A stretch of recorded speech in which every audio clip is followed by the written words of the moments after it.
السلام علیکم ورحمۃ اللہ وبرکاتہ۔ محترم بزرگوں دوستو، آج ہم آپ کو ایک بڑا ہی دلچسپ واقعہ سنانے جا رہے ہیں جو ایک راہب اور ایک شیطان کے درمیان ہے کہ کس طرح شیطان نے ایک راہب کو جو اپنی عبادت میں مگن تھا، کئی سال اس کے پیچھے لگنے کے بعد اس کو الگ الگ طریقے سے کس طرح اپنی چالاکیہ میں پھنسا کر شیطان نے راہب کو گمراہ کر دیا۔ کہتے ہیں کہ بنی اسرائیل میں ایک راہب گاؤں سے کچھ دور اپنی عبادت میں اپنے گھر میں مگن رہتا تھا۔ شیطان نے اس راہب کے ساتھ کچھ ایسا کھیل کھیلا کہ اس گاؤں کی کسی لڑکی کا اس نے گلا خراب کر دیا، لڑکی کو بیماری لاحق کر دیا۔ لڑکی کے والدین اس بیماری کو لے کر بڑے پریشان ہوئے کہ اس کا اب کہاں اور کیسے علاج کیا جائے، تو شیطان ہی نے ان والدین کے دل میں یہ بات ڈالی کہ فلاں جگہ راہب رہتا ہے اور وہی اس لڑکی کا علاج کر سکتا ہے۔ چنانچہ لڑکی کے والدین لڑکی کو لے کر اس راہب کے پاس چلے گئے جو گاؤں سے دور اپنی عبادت میں مگن تھا، اور اپنی لڑکی کے علاج کے لیے اس سے درخواست کی۔ اول تو راہب نے علاج سے انکار کر دیا، منع کر دیا، مگر والدین نے کافی اصرار کیا، سمجھایا اور بہت ہی منت سماجت کی تو راہب نے ان کی بات مان لی اور اس لڑکی کو اپنے پاس رکھ لیا۔ لیکن کچھ دن رکھنے کے بعد شیطان نے اسی راہب کے دل میں یہ وسوسہ ڈالا کہ کیوں نہ اس لڑکی سے اپنی خواہش پوری کی جائے، مباشرت کی جائے، کیونکہ راہب بھی کافی عرصے سے مجرد تھا، اکیلے تنہا تھا، تو فوراً راہب یہ غلط کام، یہ بدفعلی کر بیٹھا، جس کی وجہ سے وہ لڑکی بھی حاملہ ہو گئی۔ اب تو راہب کو اور بھی زیادہ پریشانی ہوئی، بڑی فکر ہوئی کہ کس طرح سے اب اس بدنامی سے بچا جائے،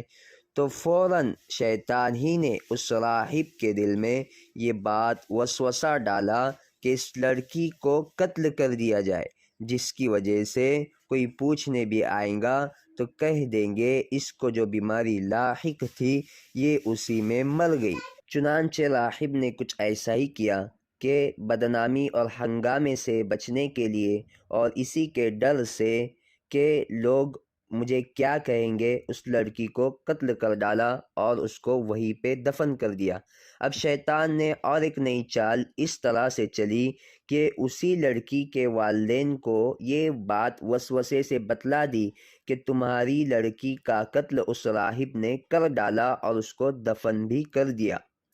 چنانچہ والدین راہب کے پاس آئے اور راہب سے پوچھ تاچھ کرنے لگے، تو راہب کوئی اطمینان بخش جواب ان والدین کو نہ دے سکا، کیونکہ اس نے اس لڑکی کا قتل کر ڈالا تھا۔ اس لیے والدین اب راہب کو لڑکی کے قصاص کے لیے پکڑ کر لے گئے۔ اب راہب بالکل شیطان کے جال میں پھنس چکا تھا اور اپنی زندگی سے بھی مایوس ہو گیا تھا، تو فوراً شیطان ہی اسی کے سامنے آیا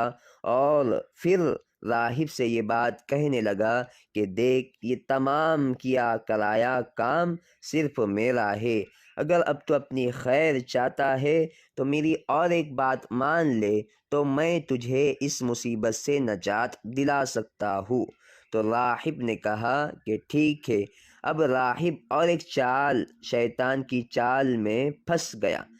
راہب کہنے لگا ٹھیک ہے، جیسا تم کہو گے میں کروں گا، بس مجھے اس مصیبت سے چھٹکارا دلا دو۔ شیطان نے اس راہب سے کہا کہ اگر تو مجھے صرف 2 سجدے کر دے تو میں تیری جان بچوا سکتا ہوں، تجھے چھٹکارا دلا سکتا ہوں۔ راہب نے اس شیطان کی بات کو فوراً قبول کر لیا اور شیطان جیسے مردود کو اس نے 2 سجدے کر ڈالے۔ بس پھر کیا تھا، فوراً شیطان نے اسے دھتکار دیا اور کہا کہ جا تو اپنا کام کر، میں تو تیری فکر میں 2 سال سے لگا ہوا تھا۔